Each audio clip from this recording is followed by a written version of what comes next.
My mind's on millions of things right now, trying to get ready for the trip.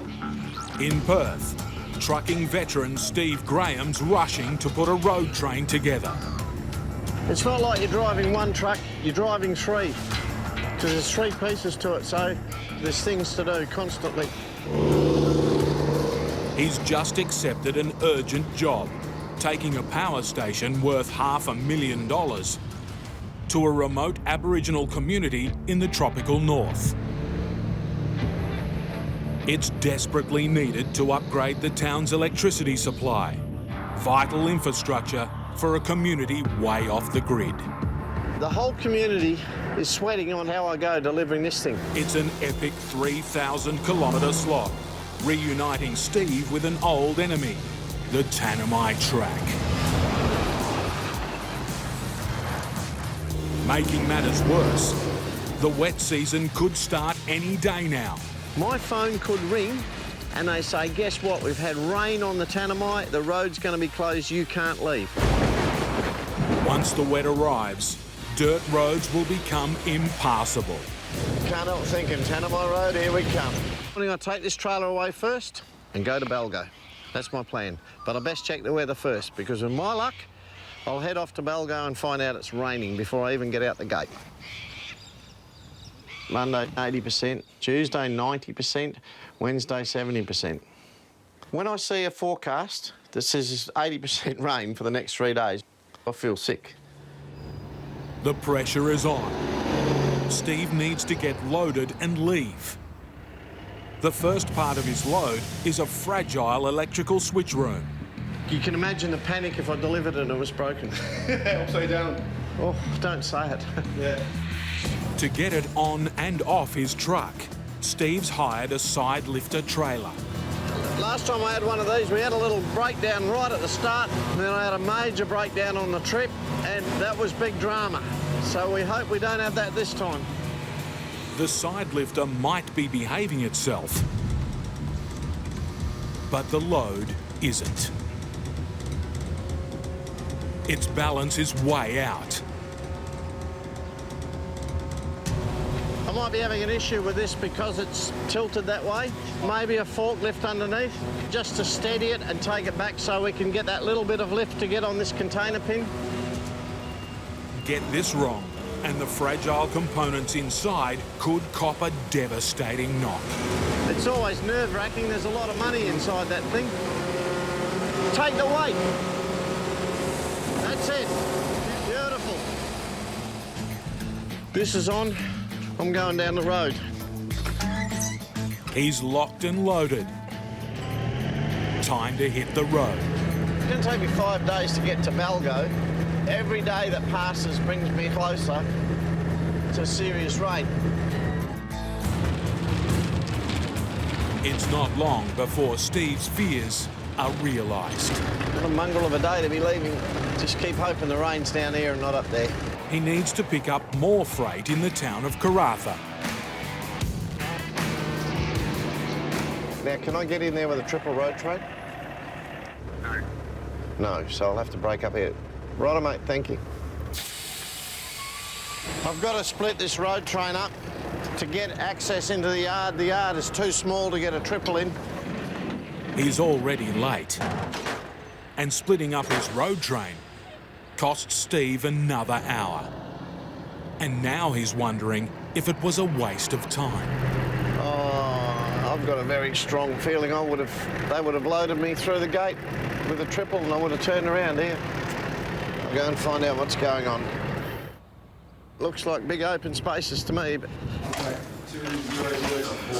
Where's your trailer? Just out there, just for interest's sake, would you have loaded me if I had to come in here with a triple?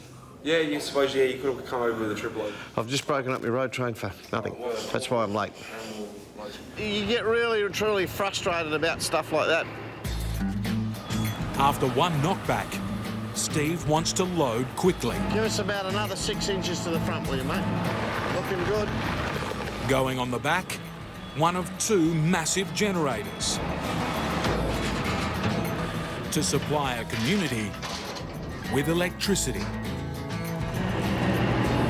By the time Steve puts his road train back together, he's lost over 2 hours. It's frustrating. It could have been done in half an hour if I had known I could have swung past the triple. So I'm going to get going now, and I'm going to pick up my next generator in Port Hedland, and I'll be loaded then.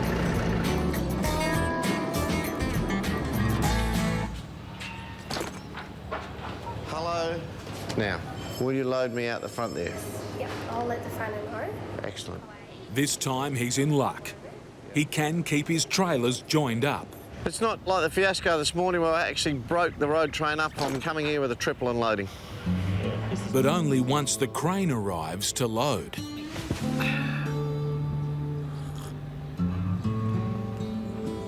After an hour of waiting, Steve's getting impatient.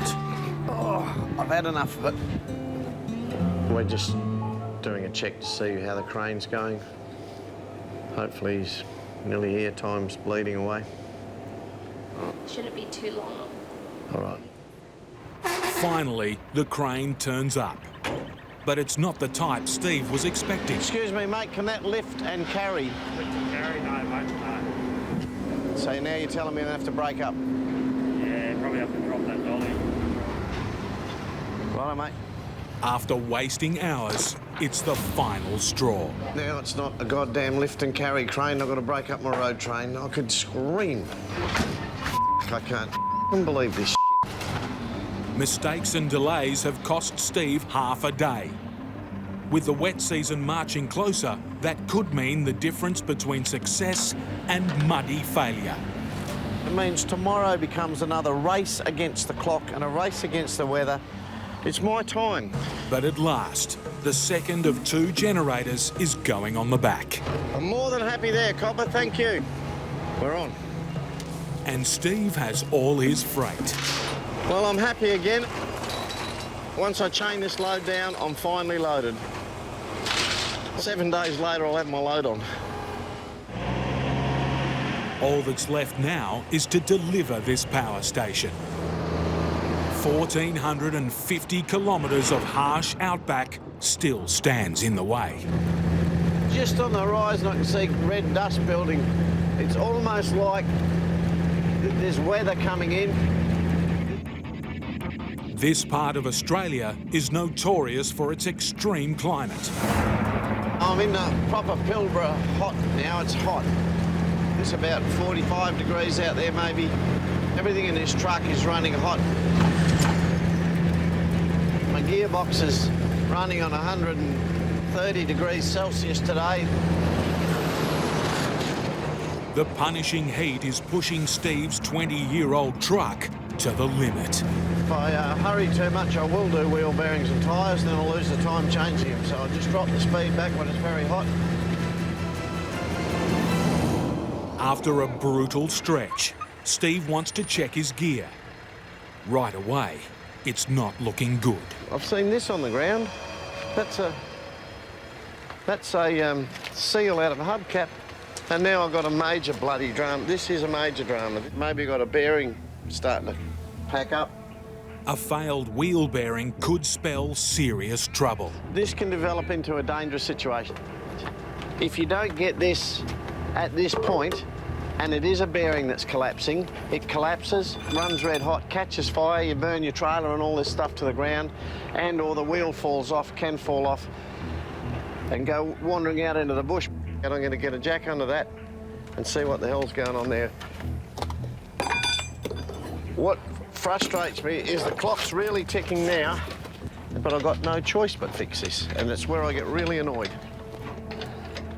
If Steve's bearings are shot, the wheel will be loose. There's no play in that. For the first time on this run, Steve has caught a break. The wheel bearing is intact. But to keep it that way, he needs to replace the broken hubcap. Cap there, that's the cap. That's what's left. That's where that lives. It's a good thing we're not on the dirt. That'll do her, I reckon. Steve's about to get going when he spots another problem. Looks like it's got some sort of fluid coming out of it, that genset. But I'm hoping it's diesel. I think it's diesel. which is spraying back all over the crane. I noticed a bit of dampness, but I didn't realise I had a major leak. Well, I can see a fuel tank. I can see a lot of fuel on the top of it, but the tank's supposed to be sealed. The generator is urgently needed in Balgo. If it's not working, it would be a disaster for the isolated community. I would like the customer to be happy with this thing before I take it out there. I'll ring them, it's their call.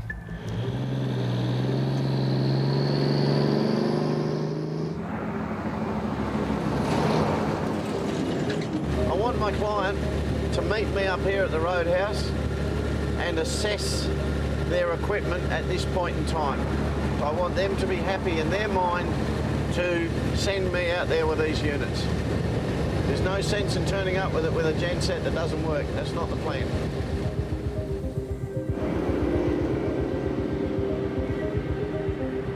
At a remote roadhouse 900 kilometres from Balgo, the client is waiting. He isn't worried about the fuel leak, but something else catches his eye. There's a gaping hole right up the middle of the board. You're joking? No. You probably wouldn't see it when it's sitting on the ground. I never noticed, I didn't realise. I saw the surface it was sitting on, I thought that was the bloody floor. I'm sure we're getting sucking dirt all the way. You come and have a look at this. I don't know if I want to have a look.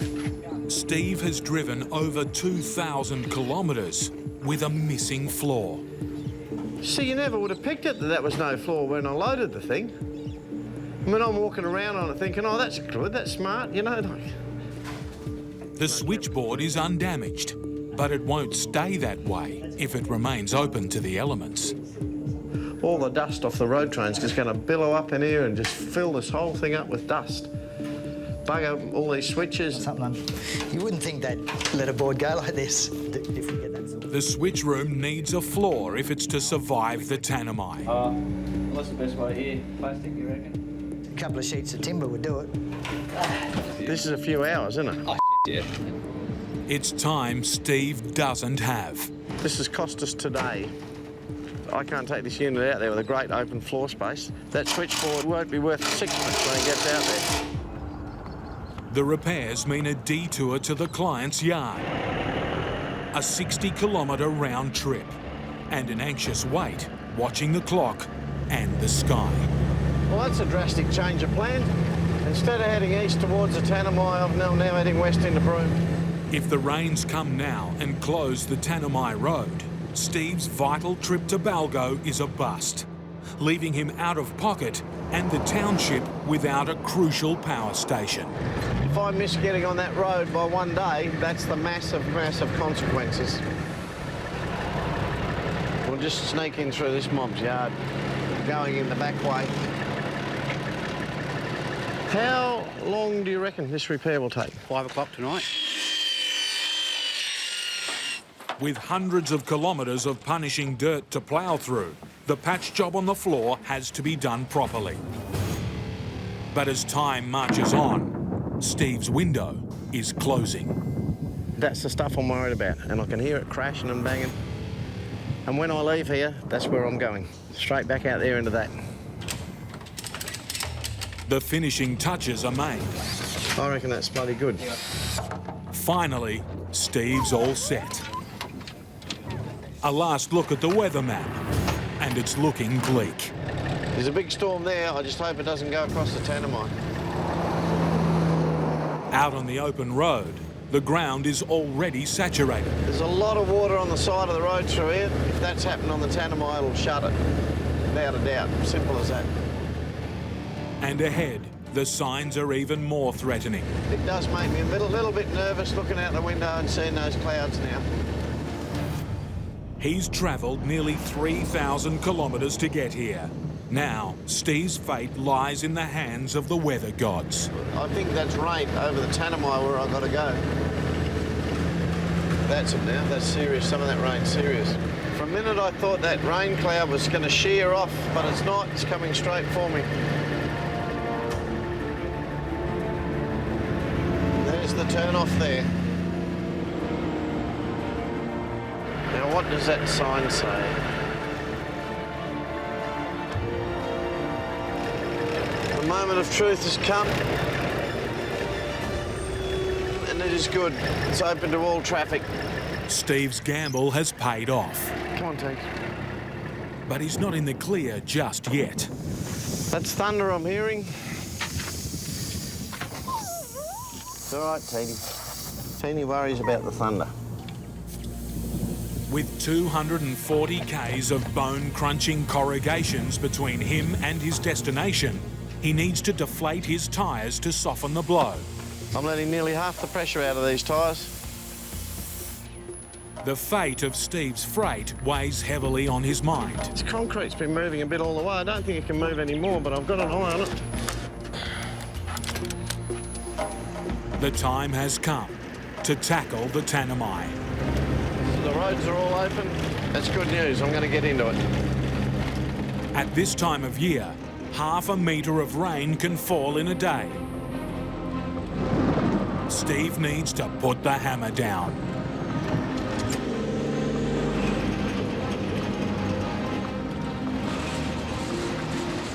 But only a few k's down the road, Steve's luck could be running out. It's been a big gamble the whole trip. If it rains too much down here, I'll stop till it dries out. It might take weeks. It's taken me weeks before. And it's not only ahead that he needs to worry about. I'm about 5 kilometres into this road and it looks like I've got a drama back there with that concrete. Strap's nearly gone. You just wouldn't think that the things could do it. They've also copped a hammering. Look at that, it's ripped the end out of the strap. Unreal. Steve's a long way from help. That's the job. There's always something to worry about. Shifting the 200-kilogram blocks by hand is his only way out. With the temperature in the 40s and humidity at over 90%, it's sapping every last drop of Steve's energy. And patience. Fuck's sake. It's the business. No good sucking about it. Just deal with it. With the road set to get even rougher, the concrete needs to be rock solid. And now, he's racing fading light.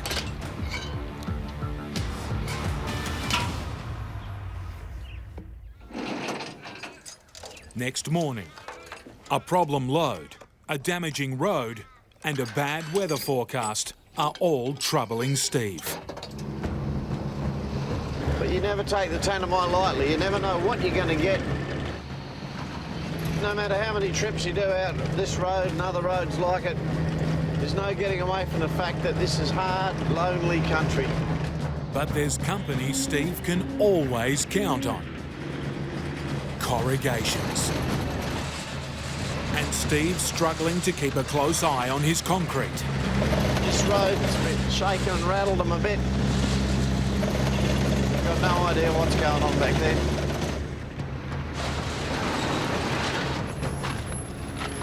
And that's still nice and tight. That's good to see. The slabs are holding fast. But now Steve spotted something else. That's a problem. The diesel generator has sprung a leak. Whatever Johnny thought he plugged up in there yesterday, I don't think it's plugged up today. Damaged goods damages Steve's reputation. That is a mess. It's a big leak. I'm pissed off about that diesel coming out of that genset. Really and truly pissed off. The people of remote Balgo are counting on the generator being in perfect working order. It's a blow so close to the finish line. Got 30 k's to go in there. I'm inclined to not even open that cabinet door. I'm going to go to Balgo with it and sort it out there.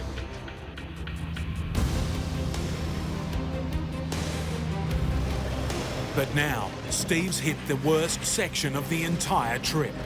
Corrugations are the one thing that sends every truck driver spare. Threatening to make the spill even worse. All I can do is walk this load in.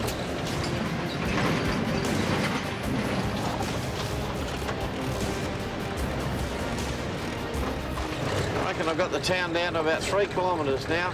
It's feeling like an awfully long 3 kilometres. It's make or break for Steve I'm moving up and down like this. and his freight. You can imagine what's going on back there on those trailers. All right, I'm here.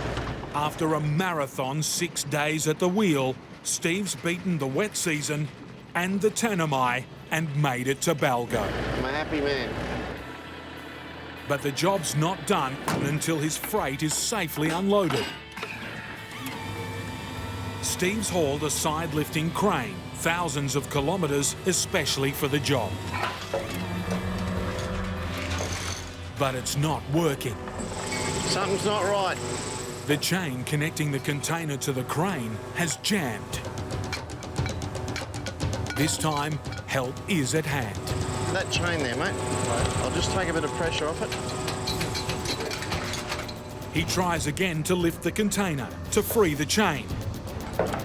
But it won't budge. All right, shut the crane out. I'm locked out now. Everything's shut out. And now the crane engine has jammed completely. 100% load. Morning. Rear crane. Out here, a problem like this could cost Steve days and big dollars. Ah, yeah. Thing. He's running out of options. So either a fuse, or I've got to turn the isolator on and off, and that resets it. We'll just check these fuses first. But you think you've got to get the weight off here first, wouldn't you? Well, you'd reckon it would, but it won't. When all else fails, turn it off I think there's a reset button here. and on.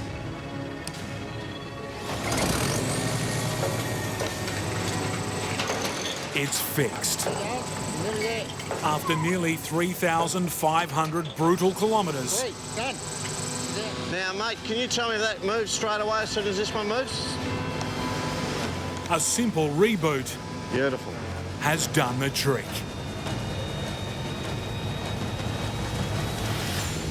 It's been a marathon run, but this Outback legend has done it yet again. There's a big hole, gaping hole right up the middle of the board. You joking? Dodging endless disasters, They've got some damage done to them already. to deliver a much-needed power station. I want to have a look in here and see if I can see what the dieseline leak is. It might just be diesel venting out. I don't think there's anything to concern about. There's no major. Obvious hemorrhages. That's beautiful, mate. Thank you. No worries, Cobber. I'm glad you got it. But there's one last check. You're going to grab a spanner, look in that container. This is when I'll go quiet. Before Steve Grahame can call job done. Phew, that's a relief. The switch room's in mint condition. It's always a damn good feeling that it gets in and you open the door and there's a nice new switch room sitting there. Steve can start the long road home. And life for the remote community of Balgo can go on.